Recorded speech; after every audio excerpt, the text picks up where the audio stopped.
தமிழ்நாட்டில் கடந்த 5 ஆண்டுகளில் வரதட்சணை கொடுமை போன்ற குடும்ப வன்முறையால் இருந்த பெண்கள் குறித்து எத்தனை வழக்குகள் பதிவு செய்யப்பட்டுள்ளன என்ற விவரத்தை தாக்கல் செய்யுமாறு தமிழக அரசுக்கு உயர்நீதிமன்ற மதுரை அமர்வு உத்தரவிட்டுள்ளது. விவரங்களை செய்தியாளர் சந்திரன் வழங்கிட கேட்கலாம். சந்திரன், வணக்கம். விவரங்கள் என்ன சொல்லலாம்? வணக்கம். கடந்த 5 ஆண்டுகளில் இதுபோன்ற குடும்ப வன்முறைகளால் பெண்கள் இறந்தது குறித்து எத்தனை வழக்குகள் தமிழகத்தில் பதிவாகியுள்ளன, அந்த வழக்கில் தற்போது நிலை என்று விட்டு தமிழக தரப்பில் பதிமூணாவது தகவலை மதுரை அமர்வு உத்தரவிட்டுள்ளது.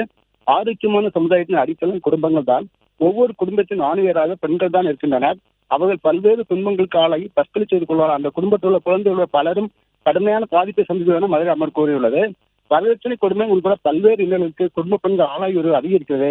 இந்த நடைமுறை சமுதாயத்தின் கட்டமைப்பை தகர்ப்பாக உள்ளது என நீதிமன்றம் கருத்து தெரிவித்துள்ளது. குடும்ப பிரச்சனையில் பெண்கள் தற்கொலை செய்வது, தற்கொலை தூண்டுவது, கொலை செய்யப்பட போன்ற நடவடிக்கைகள் தவிர்க்கப்பட வேண்டிய ஒன்று. எனவே அரசுக்கு தொடர்பாக பல்வேறு வழிகாட்டுகள் இந்த நீதிமன்றம் வழங்க முடிவு செய்கின்றன அதே உயர்நீதிமன்ற கூறியுள்ளது. அதை சேர்ந்த பெண் தன் கணவர் குடும்பத்தினர் துன்பத்திற்கு காரணமாக 2014 ஆண்டு தற்கொலை செய்து கொண்டார். இந்த சம்பவம் குறித்து வழக்கு பதிவு செய்த போலீசார் அவர் கணவரை கைது செய்தார். இந்த வழக்கில் பெண்ணின் கணவருக்கு 5 ஆண்டு சிறை தண்டனை விதித்து மதுரை மாவட்ட நீதிமன்றம் தீர்ப்பளித்தது. இந்த தண்டனை மேல்முறை செய்தார். இந்த மனு விசாரித்த நீதிபதி மஞ்சுளா, ஆரோக்கியமான சமுதாயத்தின் அடித்தளம் தான் குடும்பங்கள் தான்.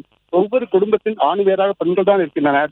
அவர்கள் பல்வேறு துன்பங்களுக்கு ஆளாகி தற்கொலை செய்து கொள்வார். அந்த குடும்பத்தில் உள்ள குழந்தைகள் அனைவரும் கடுமையாக பாதிப்பை சந்திக்கின்றனர். எனவே வரதட்சணை கொடுக்க தமிழகத்தில் எத்தனை வழக்குகள் நிலுவையில் என்பது குறித்து அறிக்கை தாக்கல் செய்ய உத்தரவிட்டு வழக்கு விசாரணையை ஒத்திவைத்துள்ளனர்.